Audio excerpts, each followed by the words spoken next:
Muhammad. Nah, maksud saya gini, saya minta bantuan itu dan kasih solusi kepada saya gimana caranya untuk melaporkan itu channel YouTube, sedangkan kita kan belum tahu caranya gitu ya. Nama channel YouTube-nya itu namanya Sunnah Nabi Asli, Gus. Biasanya yang asli-asli gitu itu hasilnya palsu biasanya. Iya, Gus. Coba tolong ditonton sama teman-teman semua yang ada di sini, dilihat ya, setelah dilihat dilaporkan aja kali, barangkali nanti channel YouTube yang membenetnya gitu ya. Mohon maaf Bro, kalau ditonton semakin, kalau di dalam YouTube itu algoritmanya semakin naik, ngapain ditonton? Nggak usah Naik, itu. ya. Tapi kalau dilaporkan bisa kan, dilaporkan setelah ditonton dilaporkan gitu. Akhina itu punya Tanpa Ragi. Akhina itu hampir sama, itu seperti punyanya si Tanpa Ragi yang sejak semula itu konten YouTube-nya memang menghina baginda Rasulullah. Nah, ketika dia membuat konten kreator itu dengan identitas dia sebagai non muslim, maka kan banyak yang menyerang seperti kita nih, kita counter juga dengan YouTube, Bang Zuma, saya dan lain-lain. Ternyata cara yang terbaik menurut mereka adalah menyamar menjadi serigala berbulu domba. Maka mereka buatlah ala-ala seperti namanya nama Islami, kemudian mereka tuliskan di situ seolah-olah itu punya muslim, tapi sejatinya dia menghina. Itu trik yang mereka lakukan saat ini. Jadi akhirnya jangan ditonton. Nah, maksudnya begini, biar umat Islam itu marah gitu dengan channel itu, lalu melaporkan si pencipta channel itu siapa yang punya. Udah dicari polisi, udah dicari polisi Akhina, udah dicari polisi orangnya. Oh, sudah dicari polisi. Udah masuk berita nasional. Nama channelnya Sunnah Nabi Asli itu. Udah dicari dan itu udah viral, udah dicari. Iya. Videonya udah banyak ya, di take down juga. Maksud saya seperti itu, biar yang punya channel YouTube-nya dicari sama polisi biar ditangkap begitu. Udah dicari. Kalau belum viral itu belum dicari gitu, belum diurus. Polisi udah nanganin itu, Akang. Sudah. Viralin Akang, aduh. Antum nggak tahu dayang-dayangnya di sini, ngeri-ngeri loh. Baguslah kalau Akang sudah. Ya. Ganti yang lain Akang ya. Ini siapa yang baru datang ya? Assalamualaikum. Waalaikumsalam warahmatullahi wabarakatuh. Tolong di mute dulu ya, yang baru datang. Terima kasih. Tolong Akhina. Para kali antum Cebi itu Ustadz loh, Cebi dikutuk nanti antum Cebi. Akhina, kalau muncul lagi langsung dislike Akhina. Ustadz, Ana ukalimuka bil lughatil arabi annani la ujadiluhum li anna Rasulullah sallallahu alaihi wasallam qad qala lana khatibun nas ala qadri uqulihim qad fahimtu wa alimtu anna ilmahum laisa bijayyid wa laisa bihasanin walidzalika ma fil faidah law anni jadaltuhum wa takallamtu 'anil ilmi alladhi yata'allaq bi ma qad fahimna wudu ma dzalika hakadha. Baslah. Fahimna. Yakfi. Naam. Siap. Wah, ini cuma Ustadz Malik yang Ana maf'um. Ana fahimna. Kaifahaluk. Apa artinya? Assalamualaikum Pak Agus. Pak Agus Indra. Assalamualaikum. Waalaikumsalam. Silakan langsung ke pertanyaannya aja Pak, biar nggak diganggu. Kaifahaluk Pak Agus. Halo. Tof Pak Agus. Iya. Laila Tof. Halo. Ustadz, saya mau tanya ke Ustadz Wifi. Wafi. Grogi saya. Aduh. Ustadz, ini ada teman ngajar ya. Wifi itu yang 300.000 per bulan kota itu, Pak. Itu Wifi ya. Iya. Ini Ustadz, ini kan ada temen, bukan temen sih, orang sih. Dia itu ngaji kan, anak adik saya kan ngaji ke dia gitu, Ustaz. Nah, wanita dia itu lagi head, tapi disuruh tetap ngaji gitu. Gimana ya Ustaz ya? Menanggapinya gitu. Boleh, Apa boleh, Ustaz? dengan niat ngaji boleh, tapi tidak boleh megang. Nggak boleh megang Al-Qur'annya. Tapi kalau niat tapi- ngajinya boleh. Kalau nggak salah di mazhab Maliki kalau niat taklim itu boleh Ustadz Malik ya. Iya. Di Hanafi Itu boleh kan Ustaz? yang tidak boleh menambah hafalan dan meneruskan bacaan untuk khatam. Kalau sekedar taklim masih dibolehkan. Ya, belajar mengajar boleh, tapi nggak boleh pegang. Kalau boleh dipegang itu Al-Qur'annya. Tapi itu datang ke Ustaz, merujuah. Murojaah ya yang sudah terhafal, yang sudah dihafal murojaah karena terhitung zikrullah. Oh. Jadi untuk datang ke musola atau masjid-masjid kecil boleh ya Ustaz? Kok ke masjid tidak boleh orang head duduk di masjid Oh, tidak boleh. kalau musola Ustaz? Musola ada apa-apa. Oh, musola ada apa? Terima kasih Ustaz. Iya. Tambahi Ustadz Malik, ditambahi Ustadz. Ya sudah tadi. Cukup. Makasih sama Cebi udah dinaikin. Aduh. Siap. Ya, terima kasih yang udah naikin. Terima kasih banyak semuanya. Sama-sama. Sudah pertanyaannya atau mau nambah? Assalamualaikum. Sudah, Waalaikumsalam. terima kasih. Oke, lain kali gabung lagi. Ini para moderatornya yang galak-galak di sini nih. Ini aku belum nyapa Bunda Ustadz. Bunda Vi belum disapa loh. Assalamualaikum Bundaku. Ya Bunda Fi dari tadi belum disapa. Assalamualaikum Bunda. Assalamualaikum Bunda. Wah Bunda namanya ganti Queen Aisyah. Bunda Fi ngambek gara-gara tadi dibilang noise enggak? Assalamualaikum Bun. Mana Bunda? Assalamualaikum.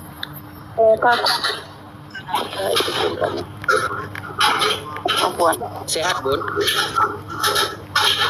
Alhamdulillah.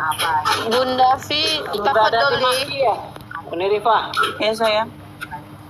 Assalamualaikum semuanya. Waalaikumsalam warahmatullahi taala wabarakatuh. Terus Wapi ikut menimba ilmu ya, sekalian belajar tauhid. Iya, ada pertanyaan? Ada pertanyaannya itu seperti tadi ada kalimat wahdatul wujud, ada itu kalau bagi orang lain sesat, kalau bagi dirinya gimana? Ya, jadi kalau dirinya memang benar-benar sampai kepada ma'rifatullah, benar-benar sampai, itu gak ada masalah sebenarnya. Kalau dia semuanya sudah, dia sudah sangat dekat dengan Allah. Coba kita pikir aja lah.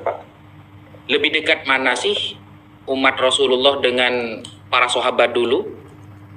Sayyidina Umar, Sayyidina Abu Bakar, Sahabat. Sayyidina Uthman, Imam Syafi'i, Imam Ahmad bin Hambal yang terkenal hafal 1 juta hadis tuh. Nah, lebih dekat mana? Kan lebih dekat mereka pasti kan. Jadi kalau memang orang itu benar-benar dekat dengan Allah, justru dia itu akan menyimpan kedekatannya itu dengan Allah. Tidak lalu disampaikan kepada orang gitu. Karena kalau disampaikan kepada orang, apalagi orangnya ini belum sampai kepada ilmu yang berkaitan dengan tasawuf ya. Tasawuf itu sebenarnya simpel-simpel loh teman-teman. Contoh, min alamati ittiba'il hawa al-musara'ah ila nawafilil khairat wa takasul anil qiyami bil wajibat.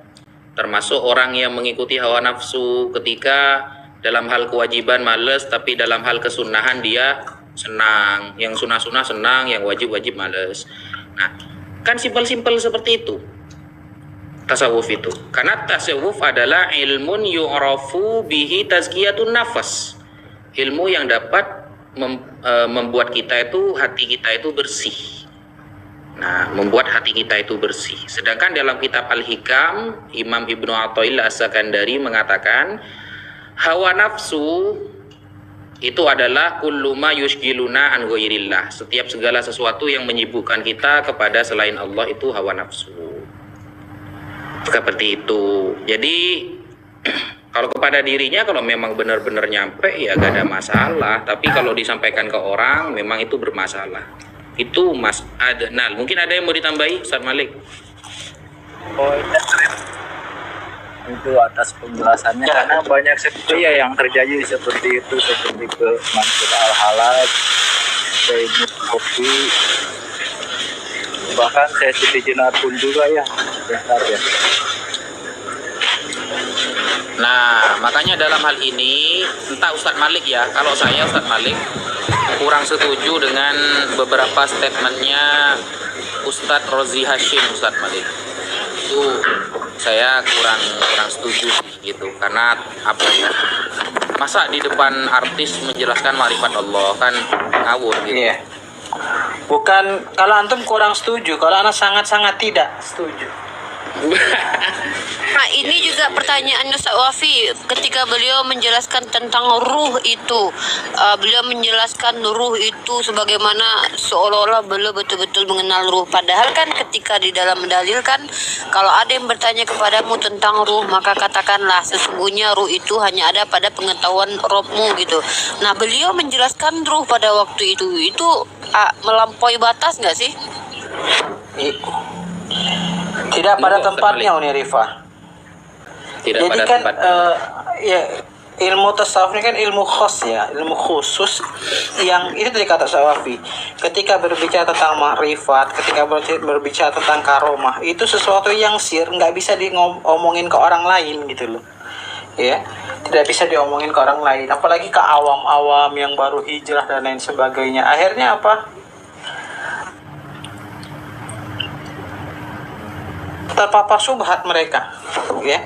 Lagi semangatnya belajar agama, hijrah, dapat ustadz yang memberikan materi bukan pada tempatnya, salah objek gitu kan. Udah, akhirnya banyak yang jadi pemalas gitu loh dalam hal menjalankan syariat. Karena apa? Mengejar makrifat katanya. Awaludin ma'rifatullah, ya kan. Akhirnya ketika ketemu guru mursyid yang berbicara tentang makrifat, yang nggak paham syariat. Nah, jadi mereka menutupi kemalasannya atas menjalankan syariat dengan bahasa ma'rifat, bahasa hakikat. Kemarin kan ada itu roomnya Ustaz Wafi. Sholat yang masih bergerak-gerak itu sholatnya anak-anak katanya. Sholat itu kan waqumulillahi qanitin, pakai dalil pula dia mengajar. Si Kiki, Ustaz Abdul Malik, tengok si Kiki itu. Kasihan ini Ustaz yang suka bahasa hal yang mereka nggak ngerti, termasuk di atas katanya. Ini si Kiki kenapa sih?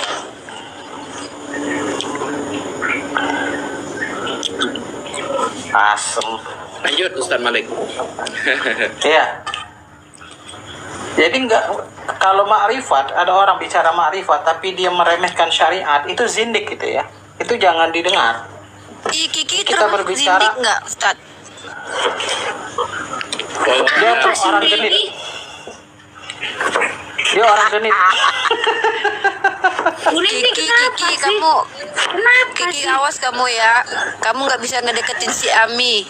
Aku bentengi si Ami. Jangan kau siakan si Ami, adikku. Kemarin pas kopdar mesra banget sama dia.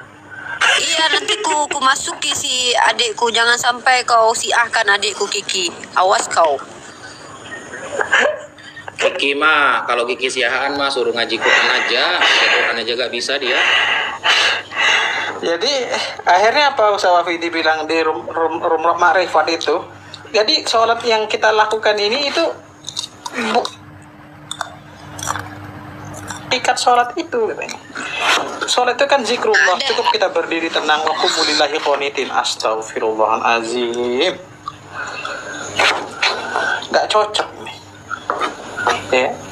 Hati-hati ya ketika Ada kita ini berbicara makrifat ini. Jangan sampai salah mursyid. Pertanyaanku satu lagi, Ustadz. Pertanyaanku satu lagi. Bagaimana membahas masalah ini, Ustadz? Bentar. Bentar, ini tamunya yang di bawah udah clear, udah pertanyaannya udah ditanya dulu dong, Bang Adnal. Udah. Oke, terima kasih Bang Adnal. Jabariyah Qadariyah Ustaz Wafi. Gini, jadi aku kemarin baca buku ilmu kalam itu kan Ustaz. Jadi penjelasan tentang Qadariyah Jabariyah itu ada Acipau juga di sini nih. Acipau sering berdiskusi tentang free will atau gitulah. Udahlah, antara Jabariyah dan Qadariyah itu. Maklum bukan orang Yunani, ya kan? Jadi gimana itu pemahamannya Ustaz Wafi? Karena bahaya Ustaz, karena kalau kita masuk ke Jabariyah nanti jadi Syiah katanya, terus kalau masuk ke Qadariyah nanti kita pokoknya dua-duanya itu termasuk termasuk sesat. Lalu bagaimana Ahlussunnah wal Jamaah memandang Masak ini di mute Ustaz? dulu dong, yang lagi masak, yang lagi ngiris-ngiris di mute dulu tolong. Boleh kedengeran ya, maaf. Ustaz Wafi, gimana Ustaz Wafi tentang Jabariyah Qadariyah? Assalamualaikum. Cek salam. Waalaikumsalam. Ya. Mohon maaf tadi saya mendengar sedikit. Tunggu dulu Mas Tia ya. Mas Tia tunggu dulu. Saya mau mendengarkan sedikit, mau menjelaskan sedikit masalah Qadariyah dan Jabariyah. Qadariyah. Ya, Qadariyah itu menganggap, Qadariyah ada dua teman-teman. Satu, menganggap semua yang kita lakukan itu dari diri kita. Hidayah itu dari kita, dari usaha kita. Tidak ada campur tangan dari Allah Subhanahu wa Ta'ala. Ada yang berpaham Qadariyah, seperti Mu'tazilah, pahamnya itu seperti Qadariyah. Mu'tazilah menganggap bahwa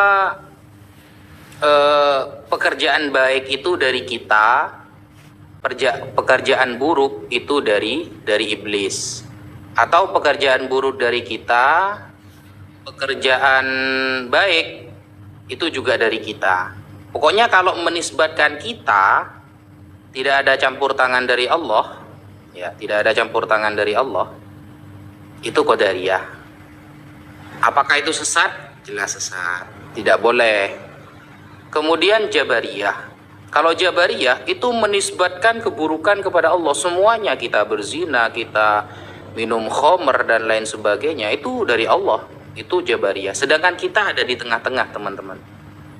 Makanya di Al-Quran kan dikatakan kul kullum min indillah. Katakan semuanya memang dari Allah. Wa idza asabakum min hasanatin faminallah. Kalau ada hal-hal yang baik kita lakukan itu dari Allah. Wa idza asabakum min sayyi'atin famin nafsik. Kalau memang itu pekerjaan itu buruk, berarti dari diri kita sendiri atas izin Allah Subhanahu wa Ta'ala. Kita tidak boleh. Ustaz Malik, suara makannya kedengeran. Apa sih Ustaz? Astaga.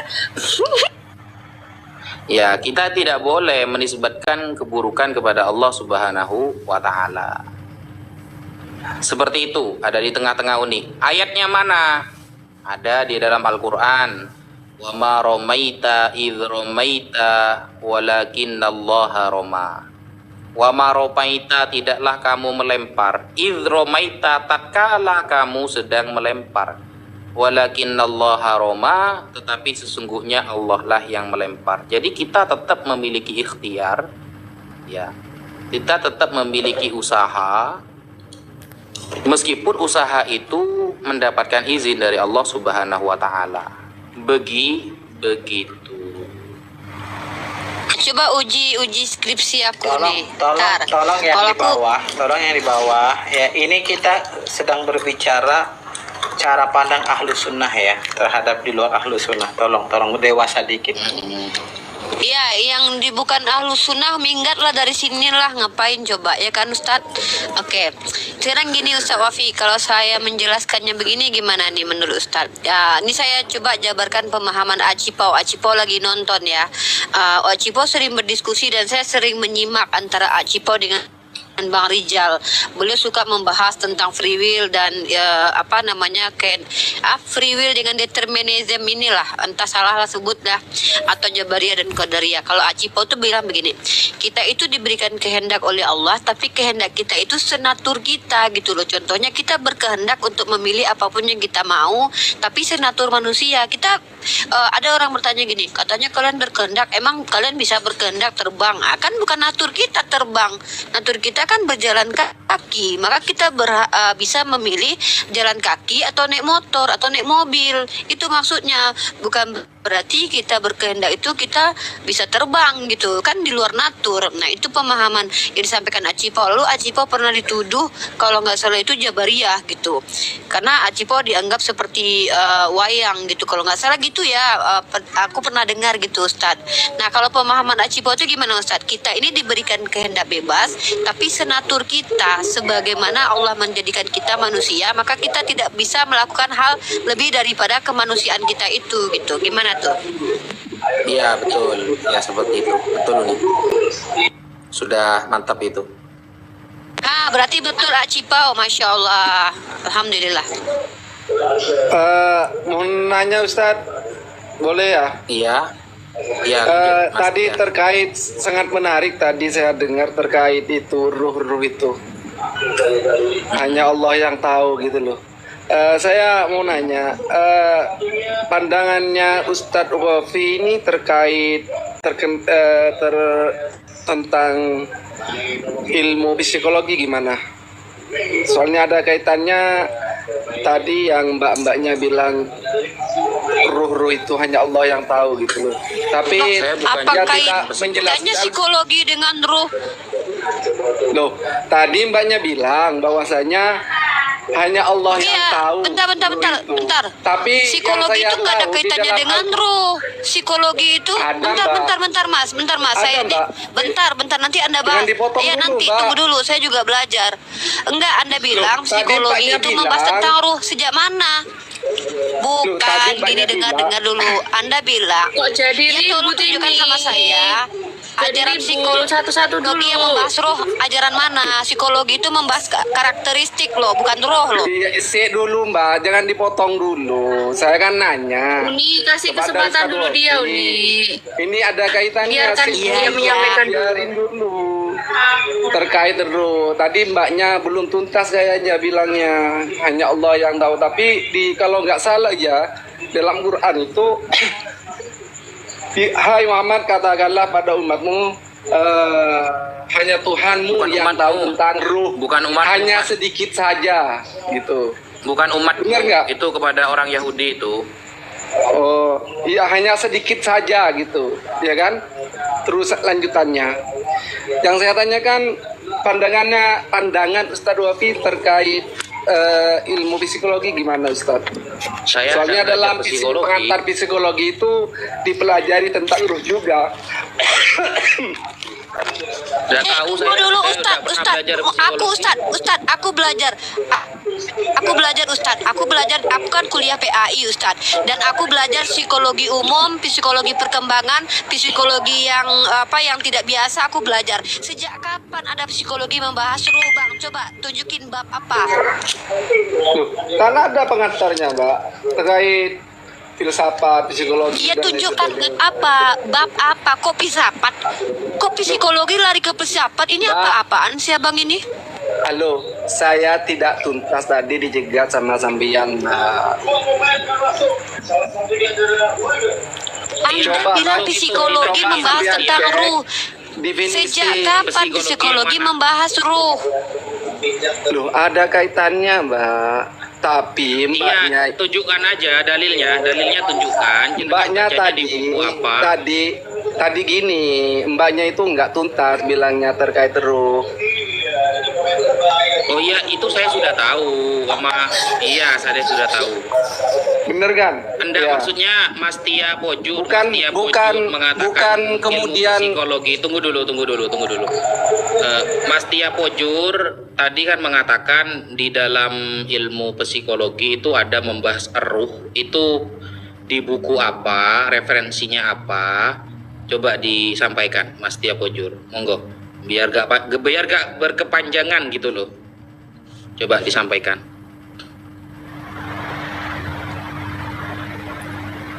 Monggo dibuka mute-nya Mas Tia Pojur. Itu ada bab ruhnya itu di psikologi yang mana itu? Buku apa? Siapa yang menyampaikan? Terus referensinya apa waktu menyampaikan seperti itu? Kita akan sama-sama belajar juga di sini. Saya tidak pernah belajar soalnya psikologi. Monggo.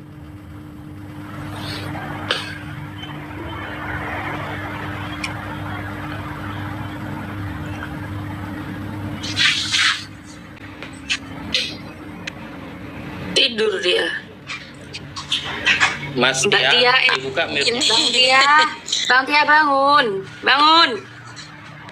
Nggak ada psikologi membahas roh, itu nggak ada. Psikologi itu berasal dari Infonya dua dari kata, mana itu psi dan logos. Ya, aku belajar psikologi loh, karena itu salah satu mata kuliah aku kan pendidikan. Psi dan logos itu dari bahasa Yunani ya, ilmu jiwa bukan roh.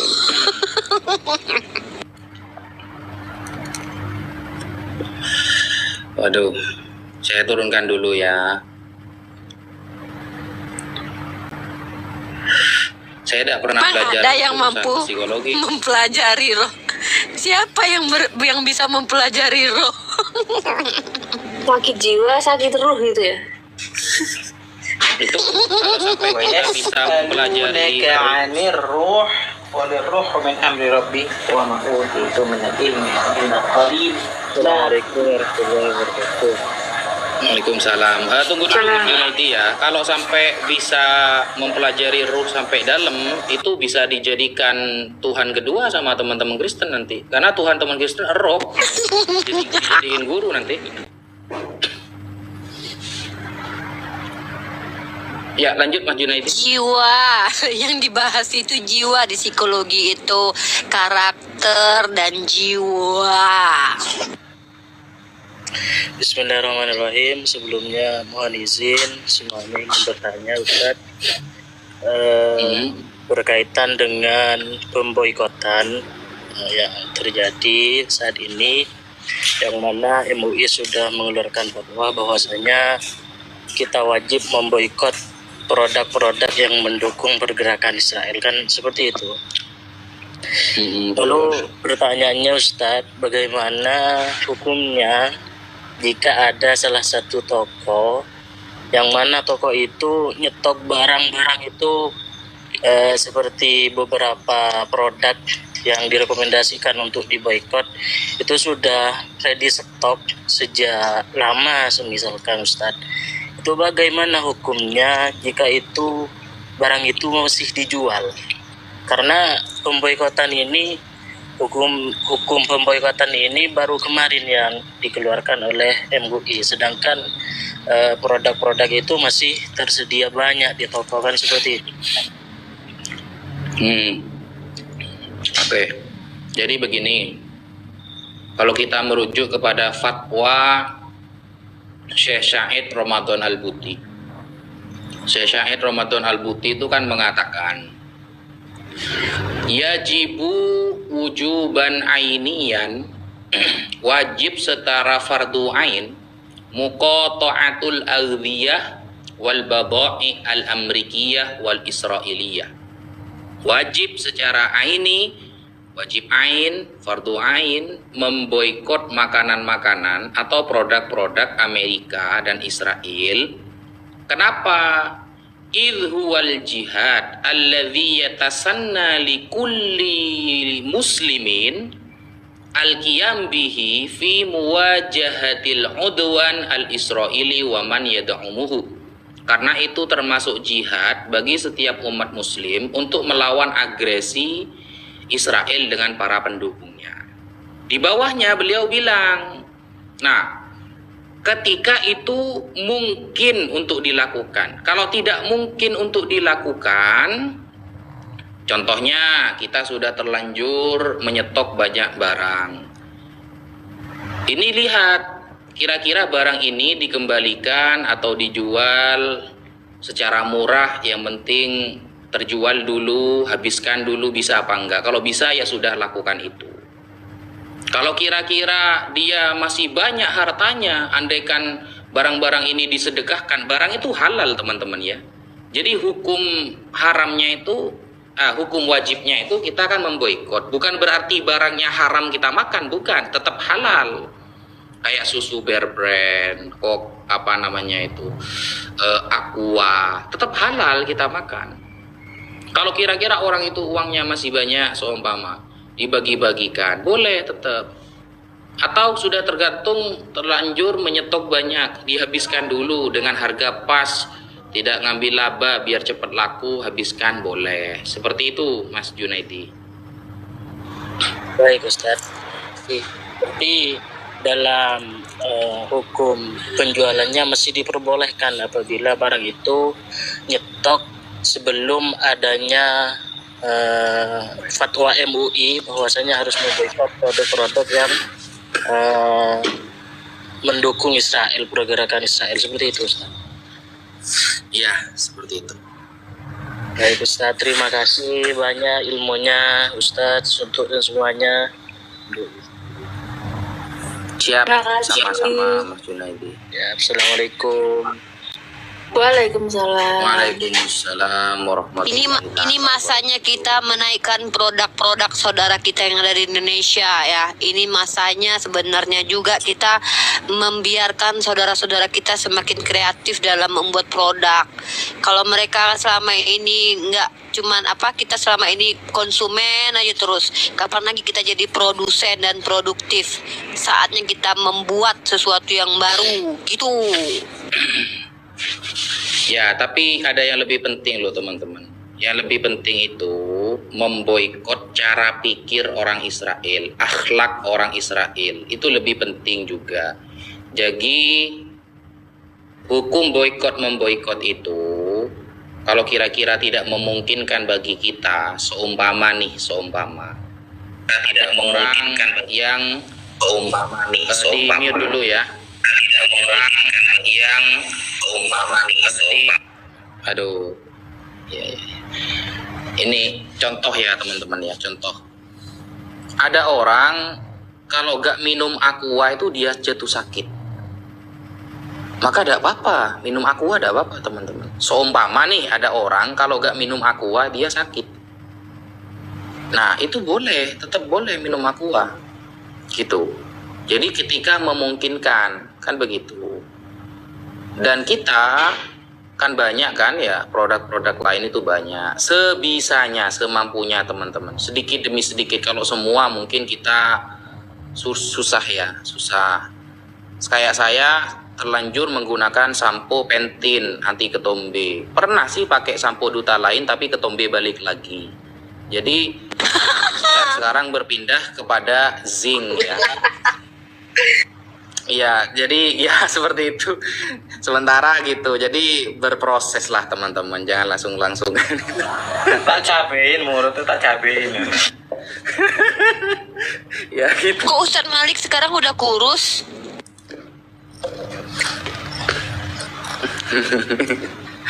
Itu. Dia mau ngirit lagi. Ya Allah. Jadi yang lebih penting itu memboikot cara akhlak. Bunda Vi suruh tanya tuh. Orang Israel.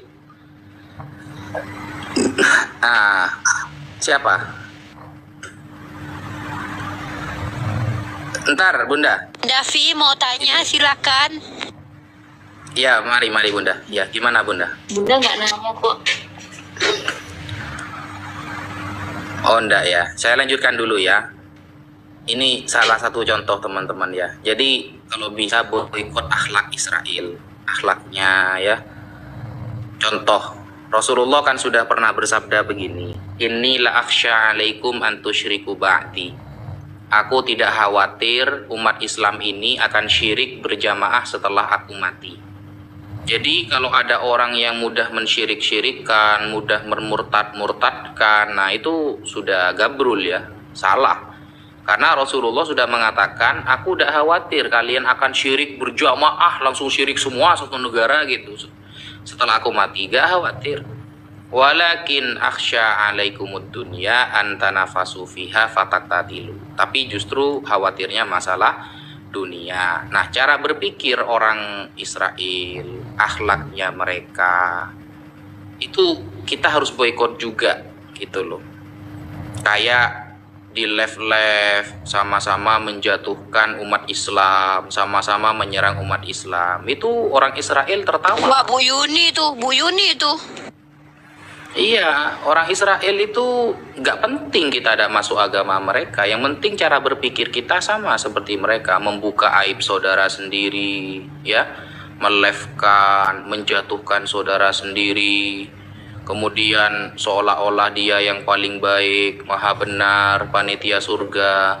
Itu jangan seperti itu. Parah Bu Yuni katanya mau ngelawan debat Wafi sama Bang Ali, terus katanya sini aku mau meluruskan mereka, katanya dalam hati aku.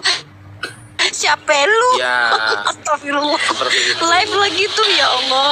Sampai bawa-bawa masalah pribadi seumpama. Jangan. Itu cara orang-orang Israel. Malik, Masya Allah. Temennya Ustadz Malik. Temennya Ustadz Malik. Kita fokus. Bu Yuni temen Ustadz Malik. Kita fokus apa namanya itu ya? Kita fokus ke depan, teman-teman. Ya. Kiriman lauk siapa Kita fokus coba? ke depan. Ya, seperti itulah kira-kira. Kita fokus ke depan yang bisa berjihad. Rasulullah kan pernah bilang gini kan, jahidul musyrikin bi amwalikum wa anfusikum wa alsinatikum, isnaduhu sahih. Perangilah, jihadlah, lawanlah orang-orang musyrik itu dengan lisan kalian, dengan harta kalian, dengan raga kalian. Kalau nggak punya uang, sebagian harta tidak bisa disumbangkan untuk berjuang, ya pakai cara lain. Kayak teman-teman yang berdakwah, lalu kan banyak kan ya kalau kiai, ulama yang berdakwah di mana-mana, akhirnya banyak yang ngasih uang. Mereka membantu dakwah seorang kiai tersebut dengan sebagian harta mereka. Ada juga yang dengan jiwa raga berperang dengan orang-orang kafir harbi ada. Kalau gak bisa, sampaikan dengan lisan wa alsinatikum.